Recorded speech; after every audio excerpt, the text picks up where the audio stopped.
Pagi itu, terminal bus utara kembali riuh seperti biasa, teriakan calo, deru mesin, dan aroma solar bercampur keringat manusia. Namun di balik hiruk-pikuk itu, ada sesuatu yang tak beres. Sejumlah preman berkeliaran dengan muka bengis, memalak setiap sopir dan pedagang kecil tanpa ampun. Warga sudah terbiasa diam, takut, pasrah, tak berdaya. Tapi di sudut terminal, duduk seorang pria sederhana berusia 40-an, mengenakan jaket lusuh dan topi tua, menyeruput kopi dengan tenang. Tak ada yang tahu siapa dia, tapi entah mengapa, tak satu pun preman berani mendekat ke warung tempatnya duduk. Tatapannya dingin, tajam, menyimpan rahasia masa lalu yang kelam, dan hari itu, tanpa disadari siapapun, menjadi awal dari kehancuran kerajaan preman Terminal Utara. Terminal Bus Utara, sebuah tempat yang seharusnya menjadi denyut nadi perjalanan dan penghidupan rakyat kecil, kini berubah menjadi wilayah gelap penuh teror. Siang hari tampak ramai oleh bus-bus yang datang dan pergi, namun di balik hiruk-pikuk itu terselip rasa takut yang menebal di dada setiap orang. Para sopir menunduk ketika melintas di pos preman, pedagang kecil berdoa lirih sebelum membuka lapak, dan penumpang selalu menyiapkan uang kecil untuk uang keamanan, yang sebenarnya adalah uang pemalakan. Tidak ada yang berani melawan, karena semua tahu, satu kata salah bisa membuat kepala pecah di aspal terminal. Di antara kerumunan itu, berdiri nama yang paling ditakuti, Darmo, preman tua berperut gendut dengan bekas luka di pipinya. Ia disebut Raja Terminal, bukan karena kepemimpinan, tapi karena kekejaman. Di bawahnya ada Togar, si pemalak sopir antar provinsi, dan Ujang Rimba, pemungut liar yang tak segan memukul siapapun yang menolak. Mereka bertiga menguasai setiap jengkal terminal bus utara layaknya kerajaan gelap. Polisi pun jarang datang, dan kalau datang pun, hanya berpura-pura tak tahu apa-apa. Setiap hari, teriakan dan umpatan jadi musik latar. Cepat bayar, mau aman gak? Hah! Bentak Togar sambil menendang kaleng dagangan seorang penjual rokok. Si penjual menunduk, bibirnya gemetar, matanya memohon. Di seberang sana, seorang sopir muda bernama Randi baru saja ditampar karena tak membawa uang lebih. Orang-orang hanya menonton, tak berani menolong. Rasa takut sudah jadi makanan harian di terminal itu. Namun, di tengah semua kekacauan itu, ada satu sosok yang tak ikut panik. Seorang pria berusia sekitar 40-an duduk tenang di pojok warung kopi tua, di bawah spanduk kusam bertuliskan, Warung Buminah. Ia duduk di kursi reyot, mengenakan jaket lusuh, dan memegang cangkir kopi hitam yang sudah dingin. Wajahnya tenang, tapi matanya, tajam seperti elang mengamati mangsa. Namanya Raka, tak banyak yang tahu siapa dia, sebagian bilang dia pengangguran, sebagian lain bilang mantan sopir bus yang sakit jiwa. Tapi tidak ada yang tahu, bahwa di balik tatapan dinginnya tersimpan rahasia besar yang tak bisa ditebak siapapun. Raka selalu datang setiap pagi, duduk di tempat yang sama, memandang semua arah. Ia tak pernah ikut campur, tapi juga tak pernah takut. Saat preman lewat di depannya, ia hanya menatap sebentar lalu meneguk kopinya lagi, seolah tak peduli. Namun dalam pikirannya, ia merekam setiap gerakan, setiap nama, setiap wajah yang terlibat dalam kekuasaan busuk di terminal itu. Ia bukan sekadar pengamat, ia pemburu yang menunggu waktu tepat untuk menerkam. Sore itu, ketika matahari tenggelam di balik barisan bus, dua preman menarik paksa seorang pedagang wanita yang menolak bayar setoran. Raka menatap dari jauh. Tangan kanannya mengepal pelan, napasnya teratur, tapi nadinya berdegup cepat. Dalam tatapannya, ada sesuatu yang mulai bangkit, bukan sekadar amarah, tapi insting dari masa lalu yang selama ini dikuburnya dalam-dalam. Masa lalu sebagai intel lapangan terlatih. Dari Nusa Kambangan, yang sudah terbiasa berhadapan dengan para penjahat kelas berat. Salah satu preman menoleh ke arah Raka dan berteriak kasar, "Apa lihat-lihat lo, hah? Mau ikut campur?" Namun Raka hanya tersenyum tipis, tak menjawab sedikit pun. Tatapannya menusuk seperti pisau, membuat preman itu tiba-tiba kehilangan keberanian dan berbalik dengan sumpah serapah. Tak ada yang tahu kenapa si preman mendadak diam. Tapi malam itu, Bu Mina pemilik warung berbisik lirih, "Aku gak tahu siapa dia, tapi matanya kayak orang yang pernah lihat neraka." Dan benar saja, malam itu, Raka berjalan pulang melewati jalur bus yang sepi. Lampu-lampu remang membuat bayangannya panjang di tanah basah. Di kepalanya, sudah tersusun rencana. Terminal bus utara sudah terlalu lama dikuasai ketakutan. Tapi sebentar lagi, rasa takut itu akan berpindah tangan, bukan lagi milik rakyat kecil, melainkan milik para preman yang selama ini menguasai mereka. Keesokan paginya, terminal kembali ramai. Suara klakson bas, teriakan kenek, dan langkah kaki para penumpang bercampur jadi satu. Tapi di sudut warung kopi Bu Minah, suasana terasa berbeda. Raka kembali duduk di tempat yang sama, pojokan kursi kayu yang menghadap langsung ke keramaian. Jaket lusuhnya masih melekat, wajahnya tetap datar, namun di balik ketenangan itu ada sesuatu yang berubah. Matanya tak lagi hanya mengamati, tapi menghitung. Satu persatu, ia mencatat dalam benaknya, siapa yang memalak, siapa yang takut, dan siapa yang diam tapi tahu segalanya. Bu Minah meletakkan secangkir kopi di depannya. "Mas Raka, gak kerja lagi kah hari ini?" tanyanya dengan nada hati-hati. Raka hanya tersenyum kecil, lalu menjawab pelan, "Kerja, Bu, tapi bukan yang ibu bayangkan." Jawaban itu membuat Bu Minah terdiam. Ada nada aneh di balik suara Raka, dingin, tapi juga tegas seperti seseorang yang sedang menunggu sinyal untuk bergerak. Beberapa sopir yang sedang istirahat memperhatikan Raka diam-diam. "Itu orang aneh," bisik salah satunya. "Gak pernah takut, padahal preman sering ngamuk depan dia." Yang lain menimpali, "Kemarin aku lihat dia jalan sendirian malam-malam lewat belakang terminal." "Ngeri, bro, seolah dia tahu semua jalan keluar di sini." Mereka tak tahu, semua itu bukan kebetulan. Sebagai mantan intel lapangan, Raka memang dilatih untuk mengenali setiap detail tempat yang ia awasi. Setiap rute, setiap lorong, bahkan titik buta kamera pengawas, semua sudah terekam di otaknya. Siang itu, dua preman dari kelompok Togar datang ke warung Bu Minah, meminta jatah mingguan. Bu Minah ketakutan, tangannya gemetar saat menyerahkan uang lusuh yang ia simpan di bawah laci. Tapi sebelum preman itu sempat mengambil, suara berat Raka memecah udara, "Udah cukup. Jangan ambil itu." Dua preman itu menoleh bersamaan, menatap Raka dengan pandangan garang. Salah satunya mendesis, "Lo siapa berani-beraninya ngomong begitu?" Raka berdiri perlahan, langkahnya tenang. Ia menatap mereka tanpa kata. Tatapan itu cukup membuat satu dari preman itu mundur setapak. Entah kenapa, ada hawa dingin yang menyelimuti. Suasana warung mendadak hening, bahkan suara bas di luar terasa menjauh. Setelah beberapa detik menegangkan, Raka hanya berkata pelan, "Pergi." Dan entah kenapa, dua preman itu benar-benar pergi tanpa satu pun perlawanan. Semua orang di warung terpaku, bahkan Bu Minah menutup mulutnya dengan tangan, tidak percaya dengan apa yang baru dilihatnya. Setelah mereka pergi, Raka kembali duduk seolah tak terjadi apa-apa. Ia meneguk kopinya pelan. Bu Minah mendekat, suaranya bergetar, "Mas, siapa sebenarnya panjenengan ini?" Raka menatap keluar jendela, melihat bas yang berangkat membawa penumpang, lalu menjawab tenang, "Cuma orang yang pengen lihat tempat ini aman lagi." Kata-katanya sederhana, tapi mengandung sesuatu yang jauh lebih dalam dari sekadar niat baik. Sore menjelang, dan kabar tentang orang misterius yang berani menantang preman mulai beredar ke seluruh penjuru terminal. Nama Raka disebut-sebut dengan rasa penasaran sekaligus takut. Darmo, sang penguasa terminal, mendengar kabar itu dan tertawa keras, "Hahaha. Ada yang berani ganggu daerah gue. Biar besok anak-anak kasih pelajaran."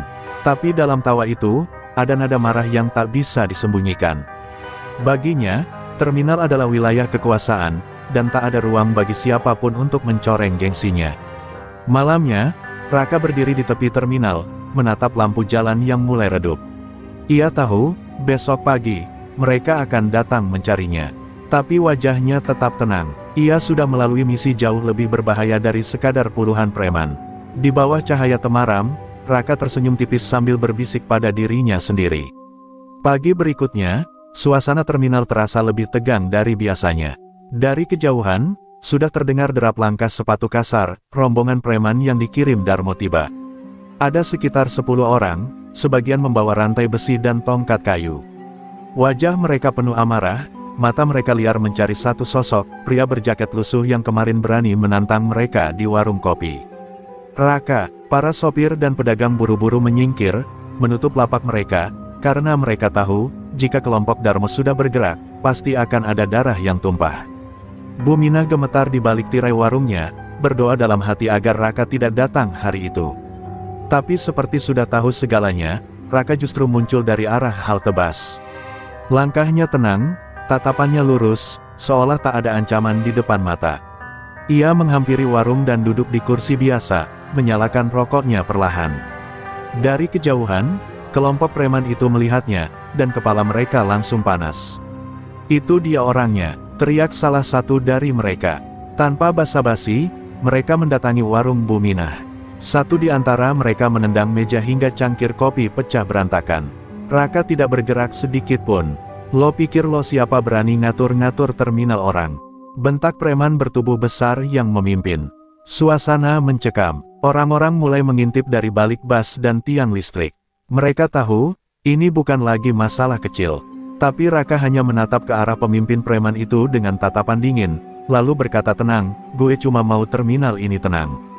Kalau lo mau cari masalah, jangan libatkan orang lain. Hadapi gue." Ucapan itu membuat semua terdiam sesaat, lalu tawa pecah keras. "Hahaha, dengar tuh, si pengangguran mau ngajarin kita jadi orang baik," ejek salah satu preman sambil maju mendekat. Tapi sebelum tawa mereka sempat berhenti, dalam sekejap, Raka bergerak. Tangannya menyambar pergelangan tangan lawan, memutarnya dengan cepat hingga terdengar bunyi krek. Teriakan kesakitan menggema di warung. Satu gerakan cepat berikutnya, lutut preman itu dihantam hingga roboh ke tanah. Semua terjadi dalam waktu kurang dari 3 detik. Kaget, dua preman lain langsung menyerang bersamaan. Raka menangkis tendangan pertama dengan siku, lalu mengayun balik tepat ke arah rahang. Dentuman keras terdengar ketika kepala preman itu menghantam tiang besi warung. Yang satu lagi mencoba menusuk dengan pisau kecil, tapi Raka menghindar sepersekian detik, menyambar tangan lawan dan memutar tubuhnya hingga pisau itu malah tertancap ke pahanya sendiri. Jeritan dan kepanikan pecah. Semua orang yang menyaksikan adegan itu hanya bisa terpaku. Dalam hitungan menit, 5 preman sudah tumbang, meringis di tanah. Raka berdiri di tengah-tengah mereka, napasnya tenang, matanya tajam. Tanpa suara, ia menatap sisanya yang masih berdiri gemetar. "Pergi, bilang ke Darmo, jangan main-main di sini lagi," katanya pelan, namun setiap katanya seperti bilah pisau yang menancap ke dalam rasa takut mereka. Tanpa berpikir panjang, para preman itu kabur terbirit-birit meninggalkan lokasi, meninggalkan teman-temannya yang tergeletak di tanah. Setelah semuanya berakhir, Raka menatap warung Bu Minah yang berantakan. Ia memungut cangkir kopinya yang pecah, lalu berkata lembut, "Maaf, Bu, bikin ribut." Bu Minah hampir menangis, antara syok dan kagum. "Mas, mereka itu bisa bunuh siapa aja, tapi kenapa Mas gak takut?" tanya Bu Minah lirih. Raka hanya tersenyum samar. "Saya sudah lihat hal yang lebih mengerikan dari mereka." Sore itu, kabar pertarungan di warung Bu Minah menyebar seperti api di tengah jerami. Semua orang di terminal bercerita tentang pria misterius yang melawan 10 preman sendirian dan menang. Darmo yang mendengar berita itu langsung marah besar.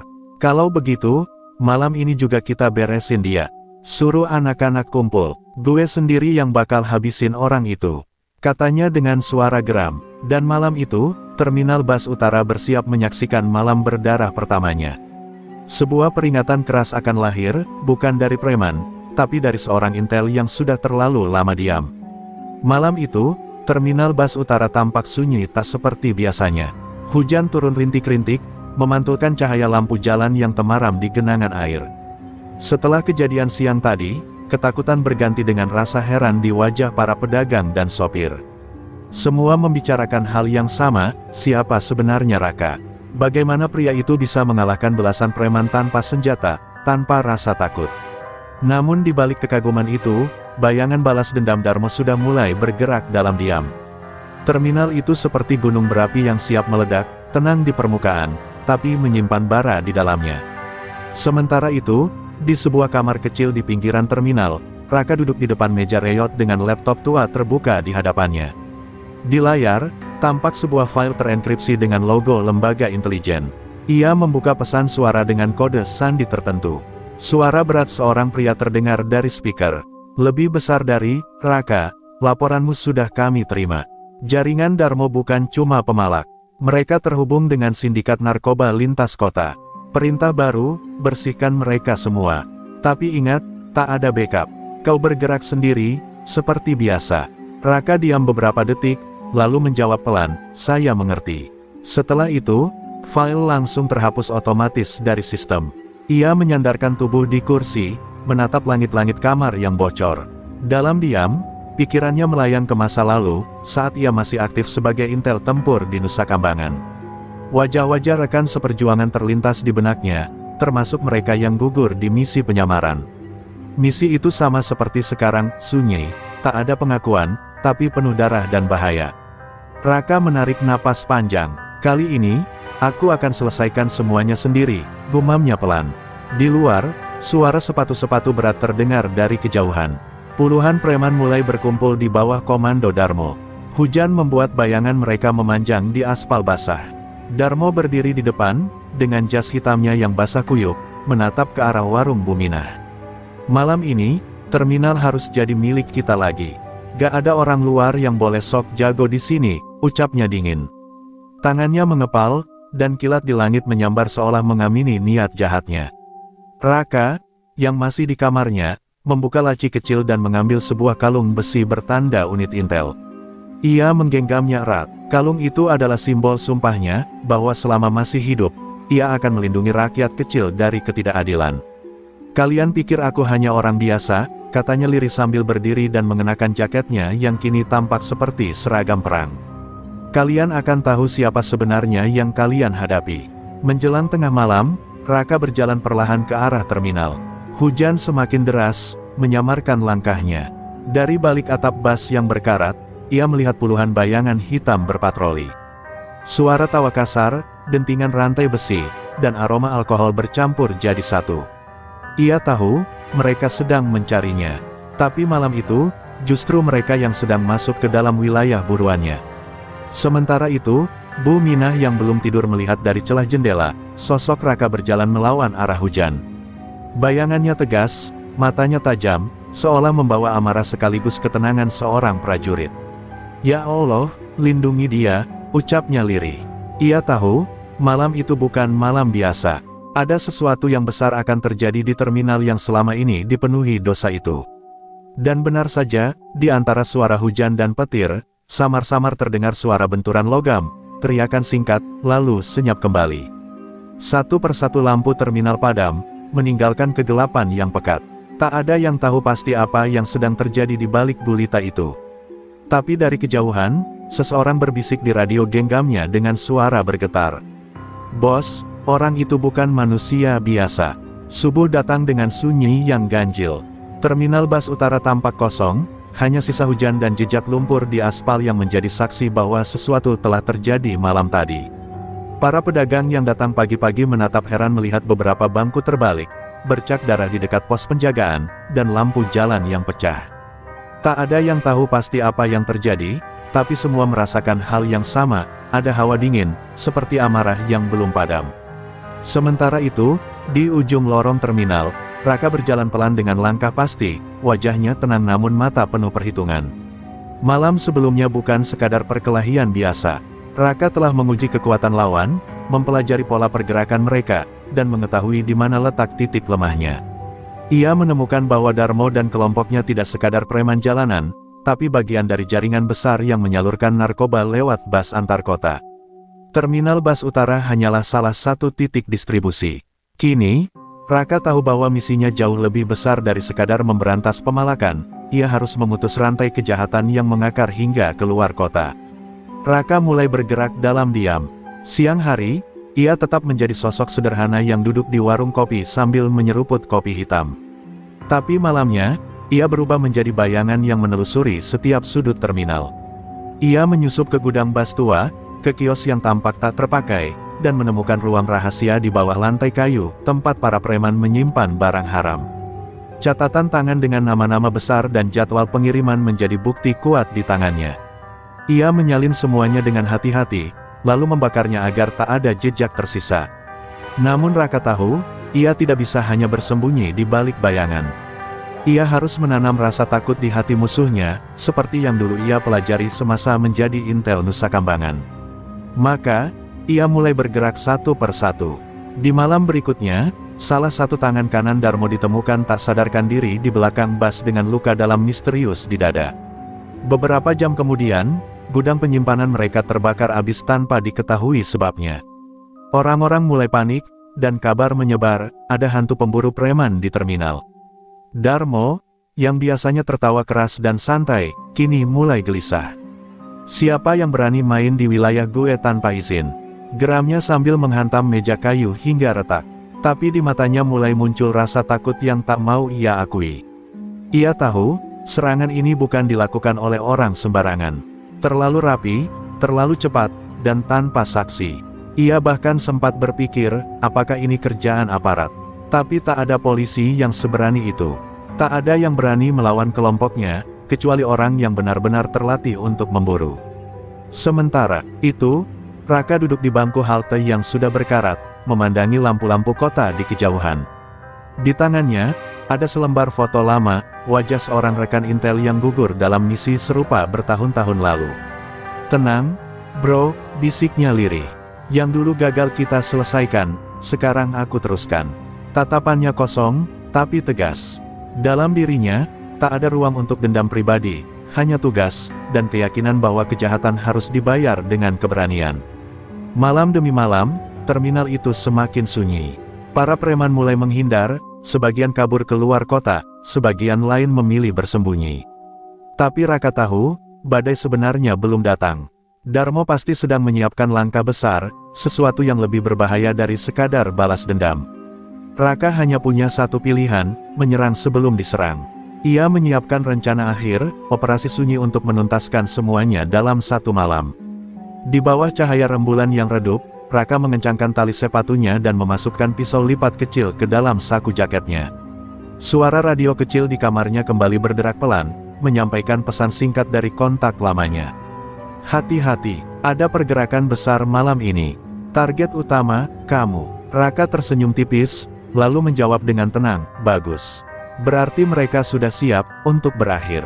Malam itu, terminal bus utara terasa jauh lebih sunyi dari biasanya. Lampu-lampu temaram berpendar redup, menyoroti bayangan panjang kursi tunggu dan kios kosong yang tertutup rapat. Hanya suara jangkrik dan dengung kabel listrik yang menemani. Namun di balik keheningan itu, ada sesuatu yang menegangkan di udara, seolah bumi menahan napas, menunggu sesuatu yang akan pecah sewaktu-waktu. Di sebuah sudut, Rendra berdiri dengan wajah tenang, memandangi area terminal sambil merapatkan jaket lusuhnya. Malam ini, dia tahu, waktunya telah tiba. Sementara itu, di ujung terminal, segerombolan preman berkumpul di depan warung kopi. Mereka dipimpin oleh Johnny Kapak, preman paling sadis yang baru saja datang dari luar kota untuk mengambil alih kekuasaan. Suaranya serak dan kasar, penuh kesombongan. Katanya di sini ada orang sok jago yang berani ganggu urusan kami. "Malam ini, kita kasih pelajaran," ujarnya sambil menghantam meja dengan botol bir. Suara botol pecah menggema, memantul di dinding terminal yang sunyi. Tanpa mereka sadari, Rendra sudah memperhatikan dari kejauhan. Matanya tajam seperti elang, setiap gerak mereka dia hafalkan. Ia tak membawa senjata api, hanya membawa tongkat pendek dari besi tua dan sebilah pisau kecil di pinggang. Senjata sederhana itu sudah lebih dari cukup di tangan seorang intel terlatih. Dalam pikirannya, bukan sekadar dendam yang bermain, tapi tanggung jawab. Ia sudah bersumpah menumpas setiap preman yang menjadikan terminal sebagai sarang kejahatan. Langkah Rendra mendekat perlahan, nyaris tanpa suara. Ketika satu preman menoleh, terlambat sudah, bayangan cepat menyergap, menendang lututnya hingga jatuh tersungkur. Dua lainnya menyerbu, namun tubuh Rendra bergerak gesit, mengelak dan menghantam perut lawan dengan kekuatan presisi. Suara tulang patah terdengar nyaring di malam hening itu. Dalam hitungan detik, 3 orang sudah tumbang, tak sempat berteriak. Johnny Kapak terperanjat, tak percaya melihat anak buahnya satu persatu jatuh. "Siapa kau sebenarnya?" teriaknya dengan suara menggema. Rendra menatap tajam, wajahnya datar tanpa emosi. "Aku cuma orang yang kalian ganggu setiap hari. Tapi malam ini, aku Rendra, intel dari Nusa Kambangan. Dan tugasku, sudah dimulai." Kalimat itu diucapkan dengan tenang, namun membuat bulu kuduk semua orang berdiri. Johnny mengangkat kapaknya, melangkah maju dengan penuh amarah. "Kau pikir bisa lawan kami sendirian?" katanya. Namun sebelum dia sempat menyerang, Rendra sudah lebih dulu menghantam pergelangan. Tangannya membuat kapak itu terlepas dan melayang ke tanah. Gerakan Rendra cepat, dingin, dan penuh pengalaman bertahun-tahun dalam operasi rahasia. Ia menundukkan tubuh Johnny dengan satu kuncian keras hingga pria itu menjerit kesakitan. Sisa preman berhamburan, sebagian mencoba kabur, tapi Rendra seperti bayangan yang tak bisa dihindari. Ia menyeret satu demi satu dari balik kios, melumpuhkan mereka tanpa ampun. Suara pukulan dan jeritan tertahan menggema di seluruh terminal. Tak ada ampun malam itu, hanya ketegasan dan balasan bagi mereka yang telah lama menindas. Ketika fajar mulai menyingsing, terminal bus utara kembali tenang. Di tanah berserakan belasan preman terkapar, sebagian tak sadarkan diri. Rendra berdiri di tengah terminal dengan napas berat, namun tatapannya mantap. Ia tahu ini baru permulaan. Masih ada yang lebih besar di balik jaringan preman itu. Tapi malam itu, untuk pertama kalinya setelah bertahun-tahun, terminal kembali damai. Burung-burung mulai bernyanyi, dan sinar matahari pertama menyentuh wajahnya, wajah seorang pejuang yang bertarung bukan untuk dirinya, tapi untuk keadilan yang telah lama hilang. Pagi itu, kabar tentang perkelahian malam tadi menyebar cepat ke seluruh kota. Para pedagang kecil dan sopir bus di terminal utara bersorak lega, akhirnya mereka bisa bernapas tanpa takut lagi. Tapi di balik kegembiraan itu, Rendra tidak tersenyum. Ia duduk di bangku panjang dekat pos polisi, menatap terminal yang mulai hidup kembali. Dalam pikirannya, ia tahu ini belum berakhir. Gerombolan preman itu hanyalah tangan kecil dari jaringan besar yang selama ini menguasai wilayah tersebut. Dan yang lebih parah, ia mulai mencium bau busuk dari kalangan aparat sendiri. Siang harinya, dua orang pria berpakaian rapi datang ke terminal, mengaku sebagai penyidik kepolisian. Mereka membawa surat tugas, tapi sesuatu pada cara bicara mereka membuat Rendra curiga. Salah satu dari mereka memaksa untuk melihat lokasi kejadian semalam, sementara yang lain terus menatap Rendra dengan tatapan mencurigakan. Rendra tahu persis tatapan itu, tatapan orang yang bukan datang untuk menegakkan hukum, melainkan menutupi sesuatu. Ia pura-pura tak tahu, membiarkan mereka berkeliling sambil diam-diam memperhatikan gerak-gerik mereka. Beberapa jam kemudian, salah satu sopir yang menjadi informan Rendra mendekat tergesa-gesa. "Pak, saya lihat mereka bukan polisi sungguhan. Salah satunya itu tangan kanan Pak Karta, pejabat dari kota yang ngatur semua setoran preman." Rendra mengepalkan tangannya, nama itu tak asing baginya. Pak Karta, seorang pejabat daerah yang selama ini dikenal, dermawan, namun di balik citranya menyimpan rahasia kelam. Dialah otak yang membuat para preman berani bertindak seolah kebal hukum. Malamnya, Rendra kembali ke kontrakannya yang sederhana. Di dalam kamar kecil berlampu redup, ia membuka tas kulit lamanya, mengeluarkan berkas-berkas rahasia dan foto-foto hasil penyelidikan selama beberapa bulan.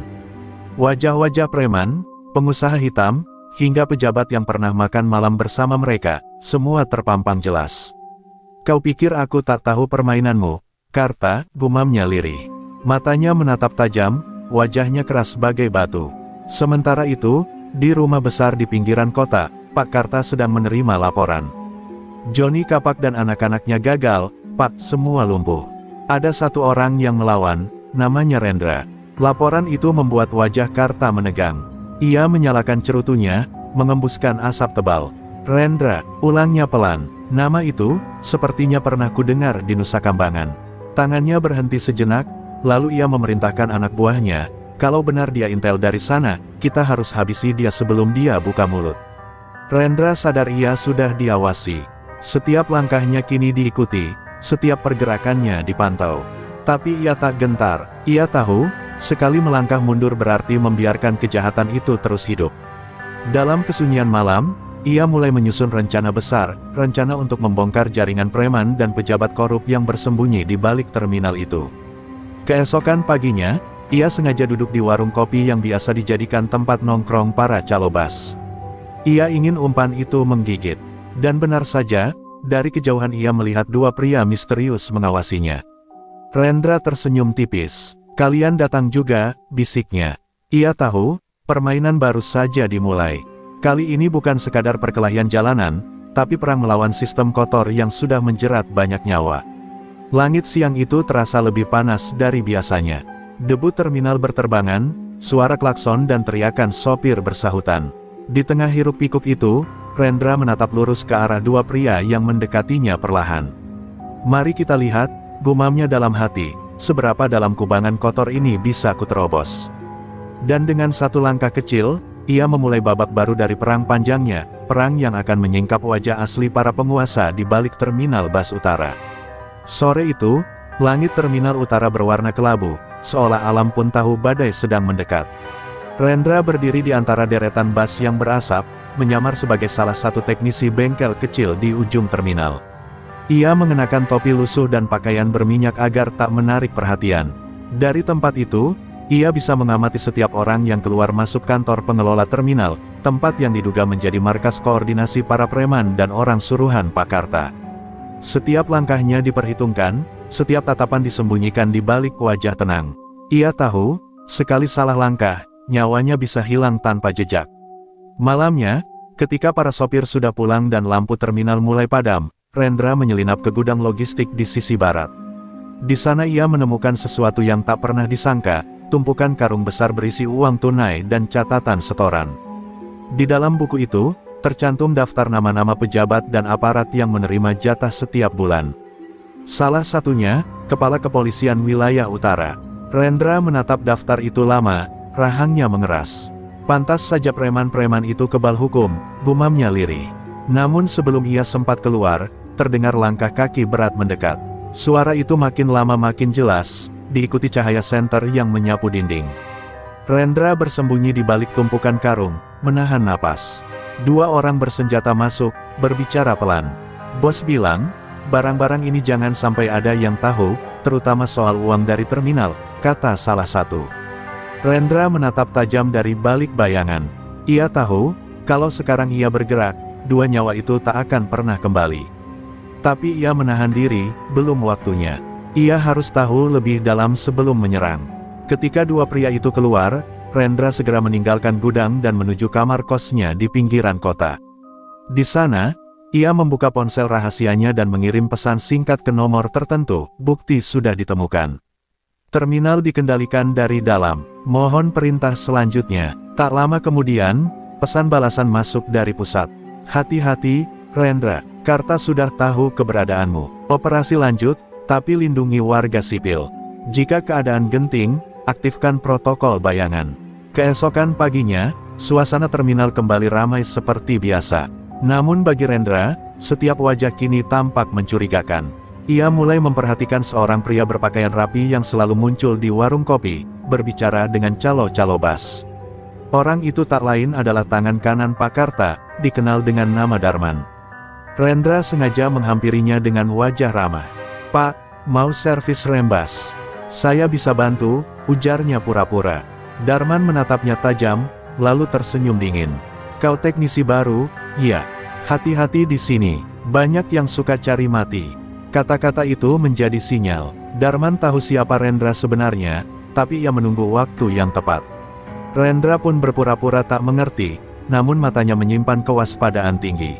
Ia tahu, Darman bukan sekadar preman biasa, ia mantan anggota militer yang disewa sebagai pengawal pribadi Karta. Artinya, pertarungan berikutnya bukan lagi sekadar tangan kosong, tapi duel antara dua orang yang sama-sama terlatih. Malam harinya, Rendra menulis laporan di buku catatan kecilnya, mencatat semua aktivitas mencurigakan di terminal. Ia menatap jendela, melihat kilatan cahaya dari kejauhan, seperti pantulan lensa teleskop senjata. Ia tahu, malam itu seseorang sedang mengintai. Dalam hati ia tersenyum tipis. Kalau mereka ingin memburuku, biarlah mereka datang. Aku sudah siap, dan benar saja, beberapa menit kemudian, sebuah mobil hitam berhenti di depan kosnya. 5 pria keluar dengan wajah tegang dan bersenjata. Rendra mematikan lampu kamar, mengambil pisau kecilnya, dan melangkah pelan ke arah pintu belakang. Permainan sudah dimulai, bisiknya sambil menatap langit gelap yang tanpa bintang. Malam itu, perang bayangan antara Rendra dan jaringan gelap Terminal Utara resmi dimulai, tanpa saksi, tanpa belas kasihan. Hujan turun deras malam itu, membasahi gang-gang sempit di sekitar Terminal Utara. Lampu jalan berkedip-kedip, menciptakan bayangan menari di dinding kusam rumah-rumah tua. Dari kejauhan, suara mobil hitam meluncur pelan, lampunya dimatikan.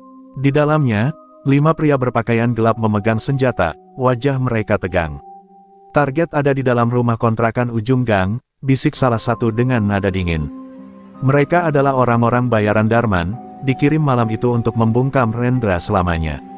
Namun apa yang mereka tak tahu, target mereka sudah bersiap. Di dalam kamar sempit, Rendra berdiri di balik tirai, menatap jalan yang mulai basah oleh hujan. Ia sudah tahu mereka datang bahkan sebelum mobil berhenti. Pengalaman bertahun-tahun sebagai intel membuat pendengarannya tajam terhadap setiap langkah dan nafas musuh. Ia menutup buku catatannya, mematikan semua lampu, dan menyiapkan perangkap sederhana, kawat listrik yang dirangkai di dekat pintu depan, serta serpihan kaca di lantai. "Kalian mau datang malam ini?" "Baik." Aku sambut, gumamnya pelan. Pintu depan terbuka perlahan, dan satu sosok masuk dengan pistol terangkat. Langkahnya pelan tapi pasti. Dalam sekejap, kakinya menginjak pecahan kaca, menimbulkan suara kecil.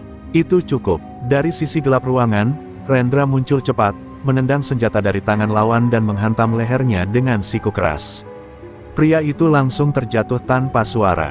3 lainnya langsung menyerbu, menembak membabi buta ke arah kamar. Peluru menembus dinding kayu, menimbulkan percikan kecil, namun Rendra sudah menghilang ke arah dapur. Hujan kian deras. Suara petir membelah malam, bersamaan dengan suara tembakan. Rendra menyelinap keluar melalui pintu belakang, memutar menuju atap rumah tetangga. Dari atas sana, ia bisa melihat semua pergerakan lawan. Ia melempar pipa besi ke arah mobil mereka hingga alarmnya berbunyi keras, membuat para penyerang panik. Di saat itulah, Rendra bergerak turun dengan cepat, melumpuhkan 2 orang dengan serangan mendadak dari belakang. Gerakannya cepat, tajam, dan tanpa suara. Tinggal Darman, yang kini berdiri di tengah hujan, menatap sekeliling dengan wajah tegang. "Keluar, Rendra, jangan sembunyi seperti tikus," teriaknya sambil mengangkat pistol. Dari balik bayangan, Rendra berjalan pelan mendekat. Wajahnya dingin, matanya menatap lurus. "Aku tidak sembunyi, Darman," ucapnya datar. "Aku hanya menunggu waktu yang tepat." Dalam sekejap, ia berlari maju, menendang tangan Darman hingga pistol terlempar ke genangan air. Lalu menghantam dadanya dengan lutut. Pertarungan jarak dekat pun pecah di tengah hujan yang deras. Kedua pria itu bertarung dengan sengit. Hujan bercampur darah mengalir di antara mereka. Darman menghantam keras, tapi Rendra jauh lebih gesit dan presisi.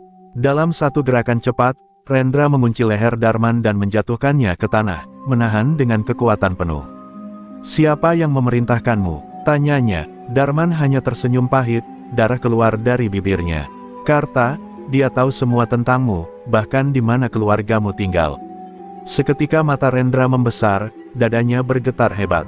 "Apa katamu?" Namun sebelum Darman sempat menambahkan kata lain, sebuah tembakan terdengar dari kejauhan, peluru menembus dadanya. Rendra menoleh cepat, tapi tak melihat siapapun. Seseorang telah menembak dari jauh, membungkam Darman selamanya. Hanya bayangan samar di ujung jalan, yang kemudian menghilang di balik hujan. Rendra menatap tubuh yang tak bernyawa itu dengan rahang mengeras. Ia tahu kini, pertempuran telah berubah. Ini bukan sekadar tentang terminal, tapi perang pribadi yang menyentuh akar hidupnya. Ia menggenggam pisau kecilnya dengan kuat, berdiri di tengah hujan, menatap ke arah kota yang berkilau di kejauhan. "Kalau mereka berani menyentuh keluargaku," suaranya bergetar namun penuh amarah, "aku akan habisi semuanya. Sampai tak tersisa satu pun." Kilat menyambar langit malam, dan Rendra melangkah pergi, meninggalkan tubuh Darman di genangan darah. Di belakangnya, bayangan gelap seakan mengikuti, pertanda bahwa badai sesungguhnya baru saja dimulai. Pagi menjelang dengan langit kelabu, menyisakan sisa hujan malam yang masih menetes dari genting-genting tua. Rendra berjalan cepat menyusuri gang kota dengan wajah tegang. Pikirannya terus berputar pada kata terakhir Darman sebelum tewas, "Karta tahu di mana keluargamu tinggal." Hatinya berdegup kencang, seolah firasat buruk menjerit di dalam dada. Ia segera menuju rumah kakaknya di pinggiran kota, tempat istrinya dan anak semata wayangnya sering berkunjung. Tapi ketika sampai di sana, yang ia temukan hanyalah puing-puing dan bau bensin yang menusuk hidung. Rumah itu hangus terbakar, dikelilingi garis polisi yang mulai memudar.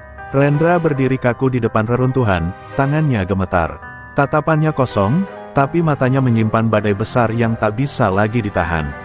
Seorang tetangga tua keluar dengan langkah ragu, menghampirinya. "Rendra, aku tak tahu harus bilang apa," ucapnya lirih. "Tadi malam, Ada orang-orang bersenjata datang. Mereka mencari seseorang. Setelah itu, rumahmu terbakar. Rendra mendengarnya tanpa suara. Hanya rahangnya yang mengeras, dan nafasnya yang mulai berat. Dalam hatinya, ia tahu, ini bukan sekadar serangan balasan. Ini adalah pesan. Sebuah ancaman dari Karta bahwa perang ini sudah menyentuh ranah pribadi. Di tengah amarah yang membara, Rendra menatap langit yang muram. Baik, Karta, bisiknya pelan namun tajam. Kau mau main api, aku akan bakar balik duniamu. Ia berjalan meninggalkan reruntuhan itu tanpa menoleh, menuju arah kota. Dalam langkahnya, ada tekad dingin yang mengeras, bukan lagi sekadar misi, tapi dendam yang membara. Ia tak lagi sekadar intel, tapi bayangan keadilan yang siap menelan semua kebusukan yang berani menodai hidupnya. Siang itu, ia kembali ke terminal utara dengan menyamar sebagai sopir bus antar kota. Dari balik kaca spion, matanya mengamati sekeliling, preman-preman baru bermunculan, lebih terorganisir dan bersenjata. Mereka kini tak hanya menagih uang, tapi juga mencari seseorang. Dirinya, Rendra tahu, mereka hanya bidak kecil. Tapi di balik layar, Karta sedang menunggu hasil perburuan ini dengan tenang di ruang kantornya yang megah. Kau bisa sembunyi, Rendra, kata Karta kepada anak buahnya di telepon, tapi aku tahu kau akan datang. Kau akan datang sendiri. Malamnya, Rendra menyusup ke kantor pengelola terminal. Dengan kunci palsu dan keahlian lama, ia membuka pintu tanpa suara. Di dalam ruangan gelap itu, ia menemukan berkas-berkas penting, data transfer dana ke beberapa pejabat, foto transaksi rahasia, bahkan salinan perjanjian pengiriman senjata ilegal. Tapi yang membuat darahnya membeku adalah satu foto yang terjatuh dari map, foto istrinya dan anaknya, sedang diawasi oleh orang-orang Karta, diambil beberapa hari sebelum rumah itu terbakar. Rendra menatap foto itu lama, matanya memerah. Kau telah melewati batas, ucapnya lirih, hampir seperti geraman. Tiba-tiba, suara klik terdengar dari belakang. Cahaya lampu menyala, dan dari pintu masuk muncul 3 orang pria bersenjata lengkap. Sudah kuduga kau akan datang, suara berat salah satu dari mereka menggema. Bos ingin kau dibawa hidup-hidup. Rendra tidak menjawab. Dalam satu gerakan cepat, ia membalik meja dan menjatuhkan lampu, ruangan kembali gelap. Suara tembakan meletus bertubi-tubi, kaca berhamburan, dan Rendra melompat keluar melalui jendela, berguling ke aspal basah di luar. Ia berlari di tengah hujan peluru, tubuhnya bergerak cepat di antara bayangan bus yang terparkir. Tangan kanannya terluka, darah menetes di aspal, tapi matanya tetap fokus. Ia berlari ke arah gudang penyimpanan oli dan bensin, lalu menyalakan korek api yang selalu ia bawa. Kalian suka main api, kan? Katanya dingin. Dalam hitungan detik, gudang itu meledak hebat, menelan para pengejarnya dalam kobaran api. Ledakan itu mengguncang seluruh terminal, membakar langit malam dengan cahaya oranye menyala. Rendra berjalan menjauh dari kobaran itu dengan langkah terlatih, bajunya robek, wajahnya penuh debu dan luka. Tapi di matanya, hanya ada satu arah, ke rumah besar milik Karta. Di sanalah semua ini akan berakhir. Kau bakar rumahku, Karta, gumamnya di tengah hujan abu, sekarang giliran aku yang membakar kerajaanmu. Suara sirine dan teriakan warga terdengar dari jauh, tapi Rendra sudah tak peduli. Di bawah langit merah menyala, ia berubah menjadi sosok bayangan yang tak bisa dihentikan, bayangan dendam yang lahir dari keadilan yang dikhianati. Malam itu kota terasa mencekam. Langit masih diselimuti asap sisa ledakan dari terminal utara. Lampu jalan banyak yang padam, hanya menyisakan cahaya merah dari mobil pemadam yang lewat terburu-buru. Di tengah kekacauan itu, Rendra bergerak diam melewati jalanan sepi, mengenakan jaket hitam dan membawa ransel kecil berisi peralatan intel yang dulu sudah lama ia kubur dalam hidupnya. Namun malam itu, semuanya ia bangkitkan kembali. Ia bukan lagi pria sederhana penjaga terminal, melainkan bayangan dari masa lalunya, Rendra, agen bayangan dari Nusa Kambangan. Dan malam ini, sasarannya hanya satu, Karta. Rumah besar milik Karta berdiri megah di pinggir kota, dikelilingi pagar besi dan penjaga bersenjata lengkap. Dari luar, tampak seperti istana kecil milik pejabat terhormat, tapi bagi Rendra, itu hanyalah sarang ular yang penuh darah dan dosa. Ia berjongkok di balik semak, memperhatikan ritme patroli. 2 penjaga bergantian setiap 7 menit, lampu sensor berputar setiap 30 detik. Semua pola itu ia catat cepat dalam kepalanya. Saat detik ke-31, ia bergerak, senyap seperti bayangan yang menembus kegelapan. Ia menonaktifkan alarm pagar dengan alat kecil, lalu memanjat dinding dan mendarat tanpa suara. Di halaman, suara musik lembut terdengar dari dalam rumah, kontras dengan suasana mencekam di luar. Beberapa tamu berdasi keluar dari mobil mewah, mereka semua adalah pejabat yang dulu namanya ada di daftar setoran. Rendra bersembunyi di balik patung marmer besar, memperhatikan wajah-wajah yang tersenyum palsu, menenggak anggur, sambil membicarakan keamanan. Terminal, seolah semua itu hanya permainan bisnis biasa. Rahang Rendra menegang. Mereka berpesta di atas penderitaan orang-orang kecil, gumamnya pelan, suaranya penuh bara. Ia menyelinap ke dalam melalui pintu samping dapur. Dari sana, lorong panjang membawanya ke ruang kerja Karta di lantai 2. Setiap langkahnya hati-hati, setiap napas ditahan. Namun ketika ia hampir sampai di tangga, suara seseorang memanggil, "Berhenti di situ." Rendra berbalik cepat, seorang pria bersetelan jas berdiri dengan pistol mengarah ke dada. "Aku sudah tahu kau datang, Rendra. Bos menunggumu di atas." Itu suara Riko, tangan kanan baru Karta, sosok dingin dengan senyum menghina. Rendra menatapnya tanpa gentar. "Kalau kau mau menghentikanku, silakan coba." Dalam sekejap, keduanya bertarung di lorong sempit itu. Riko menembak, tapi Rendra menepis arah senjata dengan pipa besi, menghantam rahangnya hingga terhuyung. Tubuh mereka menghantam dinding kaca, serpihan berjatuhan, suara keras menggema. Riko mencoba menusuk dengan pisau lipat, namun Rendra membalas dengan serangan lutut kerusuk. Dalam 3 detik, Riko tumbang dengan darah mengalir di sudut bibir. Rendra hanya berkata pelan, "Kau pilih tuan yang salah." Ia naik ke lantai 2. Di sana, Karta sudah menunggu di kursi kerjanya, dikelilingi oleh layar monitor besar menampilkan wajah Rendra dari kamera keamanan. "Kau datang juga akhirnya," ujar Karta tenang sambil menyalakan cerutu. "Aku sudah bosan menunggumu." Rendra berjalan masuk perlahan, menatapnya lurus. "Kau bakar rumahku, kau bunuh orang-orang yang tak tahu apa-apa. Ini bukan lagi tentang hukum, Karta. Ini tentang balasan." Karta tertawa pendek. "Balasan? Dunia ini tak butuh pahlawan, Rendra. Dunia butuh penguasa yang kuat. Dan aku adalah kekuatan itu." Rendra menarik pisau kecil dari pinggangnya. "Kalau begitu," katanya lirih, "malam ini dunia akan kehilangan kekuatan yang busuk." Karta bangkit dari kursinya, membuka laci meja, dan mengeluarkan pistol perak. "Coba saja." Seketika, suara tembakan meledak. 2 peluru melesat nyaris bersamaan, menghantam kaca dan dinding, menimbulkan percikan api kecil. Pertarungan terakhir pun dimulai. 2 pria dari 2 dunia berbeda, bertarung bukan hanya dengan senjata, tapi dengan seluruh masa lalu yang menghantui mereka. Di luar rumah, angin malam berhembus kencang, membawa bau mesiu dan api dari kejauhan. Para penjaga mulai panik, mendengar suara benturan dari dalam. Di balik kaca jendela lantai 2, bayangan 2 sosok terlihat saling menghantam hingga salah satunya terpukul jatuh ke lantai. Hujan kembali turun, membasuh darah yang mulai menetes di lantai marmer putih. Namun satu hal pasti, malam itu, salah satu dari mereka tak akan keluar hidup-hidup. Suara hujan di luar bercampur dengan dentuman peluru di dalam rumah besar itu. Kaca-kaca pecah, api kecil mulai menjalar dari gorden yang terbakar akibat letupan senjata. Rendra terengah, darah menetes dari pelipisnya, tapi matanya masih menatap tajam ke arah Karta yang berdiri di seberang meja. "Kau pikir bisa menyingkirkan aku dengan cara kotor seperti dulu?" teriak Rendra sambil membalik meja sebagai perisai. Karta hanya tertawa dingin, "Kau hanyalah sisa masa lalu yang gagal. Aku yang mengendalikan kota ini sekarang." Tembakan kembali melesat, menghantam dinding, memercikkan debu dan serpihan kayu. Rendra meluncur ke depan, menyerang dengan pisau di tangan, tapi Karta menepis dengan pistolnya dan menendangnya hingga terhempas ke lemari buku.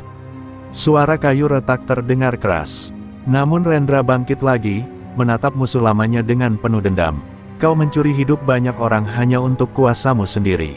Kau pikir uang bisa menutupi dosa?" ucapnya parau. Karta menyalakan cerutu di tengah kobaran api, seolah tak peduli rumahnya mulai terbakar. "Dosa? Dunia ini milik mereka yang kuat, Rendra. Dan kau sudah lama mati dalam permainan ini." Dengan sisa tenaga, Rendra melempar pisau tepat mengenai bahu Karta. Darah menyembur, membuat cerutunya jatuh ke lantai. Karta menjerit, lalu membalas dengan tembakan beruntun. 2 peluru menembus bahu Rendra, tapi ia tetap maju, seolah rasa sakit itu sudah tidak berarti lagi. Keduanya kini bertarung jarak dekat, pukulan, tendangan, hantaman kepala, semuanya bercampur dengan darah dan api. Dinding bergetar, lampu gantung jatuh, membentur lantai dan memicu percikan besar. Karta berhasil mendorong Rendra ke dinding dan menekan pistol ke dadanya. "Kau kalah, Ren," desisnya. Tapi Rendra justru tersenyum samar, bibirnya berdarah. Belum, dengan cepat, Rendra menggenggam pistol itu, memutarnya, dan menekan pelatuk ke arah dada Karta sendiri. Suara tembakan meledak keras. Karta terhuyung, darah membasahi jas mahalnya, matanya membulat tak percaya. "Ini, mustahil," gumamnya sebelum tubuhnya jatuh ke lantai, tak bergerak lagi. Api semakin besar, menyelimuti ruangan. Rendra terduduk di tengah kobaran, tubuhnya gemetar, matanya kosong menatap jasad musuhnya. "Selesai, semua selesai," bisiknya lemah. Namun dari saku jas Karta, ia menemukan sebuah ponsel yang masih hidup. Di layar, tampak daftar nama pejabat, jenderal, hingga pengusaha besar yang selama ini mendanai kekuasaan Karta. Jadi ini, bukan hanya dia seorang. Rendra menggenggam ponsel itu erat, sadar bahwa pertempuran barunya baru saja dimulai. Sirene polisi mulai terdengar di luar, tapi ia tak peduli. Rendra berjalan terlatih keluar dari rumah yang sudah hampir runtuh, langkahnya berat namun mantap. Di balik bayangan hujan, ia menatap langit malam yang menyala merah oleh api. Satu bab selesai, tapi perang belum berakhir, gumamnya. Hujan membasuh darah di wajahnya, tapi di matanya kini ada tekad baru, membongkar jaringan busuk yang lebih besar dari yang pernah ia bayangkan. Sebelum pergi, ia menoleh sekali lagi ke arah rumah yang kini tinggal puing. "Istana para durjana sudah runtuh," katanya pelan. Sekarang giliran rajanya. Ia melangkah ke dalam kegelapan, meninggalkan suara api dan sirene di belakangnya. Di kejauhan, samar-samar, matahari mulai naik, menandakan babak baru dalam hidupnya akan segera dimulai, babak di mana Rendra tak lagi berperang demi dendam, tapi demi keadilan yang seharusnya hidup di jalanan tempat ia berasal. Dan malam itu, di tengah kota yang basah, legenda baru pun lahir. Rendra, mantan napi, mantan agen bayangan, dan kini pahlawan tanpa nama, menghilang di balik kabut, membawa rahasia yang akan mengguncang seluruh negeri. 2 minggu telah berlalu sejak rumah besar milik Karta menjadi abu. Namun, bagi Rendra, mimpi buruk itu belum usai. Setiap malam, bayangan wajah Karta masih muncul di pikirannya, seakan mengingatkan bahwa perang sesungguhnya baru dimulai. Ponsel yang ia temukan malam itu kini menjadi satu-satunya petunjuk. Di dalamnya, terdapat nama-nama besar, para pejabat, jenderal, bahkan pengusaha ternama yang selama ini menjadi dalang di balik kejahatan di Terminal Utara. "Mereka bukan sekadar penjahat jalanan," gumamnya. "Mereka adalah monster berseragam." Rendra kini bersembunyi di sebuah rumah tua di tepi sungai. Luka tembaknya mulai mengering, tapi rasa sakit di hatinya tak kunjung hilang. Ia membuka ponsel Karta, membaca pesan-pesan terakhir yang belum terhapus. "Karta, pastikan uang dari terminal mengalir lancar. Jika ada gangguan, habisi saja. Tidak boleh ada intel yang hidup." Nama pengirimnya membuat darah Rendra mendidih. Brigjen Surya, salah satu petinggi yang dulu pernah ia hormati ketika masih bertugas di unit intel Nusa Kambangan. "Jadi, semua ini berawal dari dalam," katanya pelan, suaranya bergetar oleh kemarahan yang lama terpendam. Malam itu, Rendra menyalakan radio kecil dan mendengar berita di stasiun nasional. Setelah tewasnya pengusaha terminal Pak Karta, pihak kepolisian menyatakan situasi aman terkendali. Ia tertawa pahit.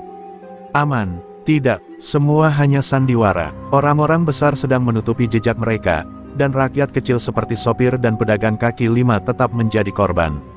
Ia tahu, bila ingin menegakkan keadilan, ia harus melawan sistem itu sendiri. Dan itu berarti ia harus kembali ke masa lalunya, menjadi bayangan yang menakutkan bagi penjahat, bahkan bagi negara. Dengan tenang, ia menulis nama-nama di kertas lusuh dan menandai mereka satu persatu. Di bagian atas, tertulis Surya. Di bawahnya, nama-nama pejabat lain, lengkap dengan alamat dan jaringan bisnis mereka. "Malam ini, aku mulai dari atas," gumam Rendra, menatap foto jenderal itu yang sedang tersenyum di layar berita. Ia mengambil pistol lamanya, yang kini berkarat, lalu membersihkannya pelan. "Sudah lama kita tak bekerja, teman lama," katanya sambil memasukkan peluru satu persatu. Keesokan malam, Rendra menyusup ke gedung mewah di pusat kota, tempat pesta para pejabat digelar. Lampu gemerlap, tawa keras, dan musik klasik mengisi udara. Namun, di antara jas dan dasi mahal itu, Rendra adalah bayangan yang tak terlihat. Ia berpakaian seperti staf kebersihan, membawa alat pel lantai, tapi di dalam tongkat pel itu tersembunyi pisau lipat dan perangkat perekam. Ia merekam percakapan antara Brigjen Surya dan seorang pengusaha besar. "Tenang saja," kata Surya sambil tersenyum sinis. "Karta memang harus dikorbankan. Sekarang semuanya bersih." Rendra mengepalkan tangan, menahan amarah. "Kau membunuh puluhan orang tak bersalah hanya untuk menyebut semuanya bersih." Batinnya berteriak, namun, ia tahu belum waktunya bertindak. Ia butuh bukti kuat agar bisa menggulingkan mereka semua sekaligus. Ketika pesta usai dan Surya keluar menuju mobilnya, Rendra mengikuti dalam diam, langkahnya seperti bayangan yang tak pernah tertangkap cahaya. Malam semakin larut ketika Surya berhenti di parkiran bawah tanah. Saat itulah Rendra muncul dari kegelapan, menodongkan pistol ke arah punggungnya. "Sudah lama, Jenderal," ucapnya dingin. Surya menoleh perlahan, matanya melebar mengenali wajah itu. "Rendra, kau seharusnya mati di operasi terakhir." Rendra tersenyum tipis. "Sayangnya, aku masih hidup. Dan sekarang, giliranmu menjawab semua dosamu." Surya mencoba meraih pistol di pinggangnya, tapi terlalu lambat. Rendra menembak tepat ke bahu, membuat jenderal itu jatuh berlutut. "Karta hanya permulaan," kata Rendra dengan suara rendah. "Aku akan habisi seluruh rantai busuk di negeri ini, satu persatu." Ia lalu mengambil flash disk dari saku Surya dan pergi begitu saja, meninggalkan sang jenderal yang merintih di genangan darah dan kaca pecah. Malam itu, legenda baru mulai menyebar lagi di jalanan, tentang seorang pria tanpa nama, pemburu bayangan, yang menegakkan keadilan dengan caranya sendiri. Subuh itu, kabut menutupi jalanan kota. Rendra berdiri di atas gedung tua, menatap ke arah terminal utara yang kini tenang, tempat segalanya bermula. Asap rokoknya menari di udara dingin, sementara di tangannya tergenggam flash disk berisi seluruh bukti kejahatan para petinggi negeri. Di bawah sana, bus-bus mulai beroperasi lagi tanpa ada preman, tanpa ada pemalakan. Wajah para sopir tampak damai, berbeda jauh dari hari-hari kelam sebelumnya. "Sudah waktunya semuanya berakhir," gumam Rendra, suaranya berat tapi tenang. Ia tahu, misi ini tak hanya tentang membalas dendam, tapi tentang mengembalikan keadilan yang selama ini dicuri oleh mereka yang berkuasa. Beberapa jam kemudian, ia menyusup ke stasiun televisi nasional dengan penyamaran yang sama rapinya seperti dulu. Tak ada yang tahu siapa dia. Ia menghubungkan flash disk itu ke server utama, mengunggah semua rekaman percakapan, daftar nama, dan transaksi haram ke publik. Dalam hitungan menit, berita itu menyebar ke seluruh negeri. Nama-nama besar jatuh satu persatu, ditangkap, diinterogasi, dan diseret ke meja hukum. Wajah Brigjen Surya terpampang di layar dengan borgol di tangan, sementara reporter berteriak, jaringan korupsi dan premanisme terbesar di kota telah terungkap. Namun, tak satu pun media tahu siapa yang memulai semua ini. Rendra menghapus seluruh jejak dirinya dari sistem, meninggalkan hanya satu pesan yang tertulis di layar terakhir sebelum ia menutup server. "Keadilan tidak butuh nama. Ia hanya butuh keberanian." Setelah itu, ia mematikan komputer, mengambil ranselnya, dan melangkah pergi ke jalan yang sepi, meninggalkan hiruk-pikuk dunia yang kini heboh menyebutnya bayangan terminal utara. Sore harinya, ia kembali ke terminal itu, tempat di mana dulu darah dan ketakutan menguasai setiap sudut. Kini, hanya ada tawa anak kecil, aroma kopi dari warung, dan peluit sopir bus yang memanggil penumpang. Rendra duduk di bangku kayu tua, menatap sekeliling dengan senyum kecil. Beberapa sopir mengenalnya sebagai Pak Ren, si mekanik sederhana, tapi tak ada yang tahu siapa dia sebenarnya. Seorang anak kecil menghampirinya sambil tersenyum polos. "Paman, katanya dulu ada orang hebat yang nyelamatin terminal ini, benar nggak?" Rendra hanya menatap jauh ke langit dan menjawab lirih, "Mungkin, tapi orang hebat itu bukan siapa-siapa, nak. Cuma seseorang yang nggak mau diam waktu lihat kejahatan." Matahari mulai tenggelam di ufuk barat. Rendra berdiri, menatap langit jingga yang seakan memberi salam perpisahan. Di telinganya, gema masa lalu kembali terdengar, teriakan, tembakan, dan nyawa yang melayang demi kebenaran. Ia menarik napas panjang. Semua sudah selesai, katanya pelan. Tapi di lubuk hatinya, ia tahu perjuangan melawan kejahatan tak akan pernah benar-benar usai. Dunia selalu punya wajah jahatnya sendiri, hanya menunggu seseorang yang berani berdiri lagi. Malam itu, Rendra berjalan meninggalkan terminal dengan langkah pelan. Hujan turun rintik-rintik, membasahi jaket lusuhnya. Di sudut terminal, seorang sopir tua berbisik kepada temannya, katanya si Rendra itu bukan orang biasa. Dia orang besar, tapi milih hidup kayak rakyat kecil. Temannya hanya menjawab, kalau semua orang besar kayak dia, mungkin dunia ini udah nggak semenakutkan sekarang. Tapi Rendra tak lagi mendengarnya, ia sudah hilang di balik kabut dan hujan, seperti bayangan yang kembali ke kegelapan. Beberapa hari kemudian, terminal itu diberi nama baru oleh para sopir dan warga sekitar, Terminal Bayangan, untuk menghormati sosok misterius yang pernah menyelamatkan mereka dari kekuasaan para preman dan pejabat busuk. Tak ada foto, tak ada tanda, hanya cerita yang diwariskan dari mulut ke mulut, tentang seorang pria sederhana yang menegakkan keadilan tanpa meminta imbalan. Dan di tempat jauh, di sebuah desa sunyi, seorang pria berusia 40 tahun sedang menyiram bunga di depan rumah kayunya. Di meja, terdapat koran dengan berita besar tentang kejatuhan para penguasa jahat. Ia tersenyum kecil, menatap langit biru. Semoga kalian semua belajar, bahwa kebenaran tak akan pernah bisa dikubur, bisiknya. Pesan moral, keadilan bukan milik mereka yang berkuasa, tapi milik mereka yang berani memperjuangkannya, bahkan ketika dunia menentangnya. Rendra mengajarkan bahwa keberanian sejati bukanlah tentang kekuatan fisik, tapi tentang hati yang tak takut melawan ketidakadilan, meski harus berdiri sendirian di tengah gelapnya dunia.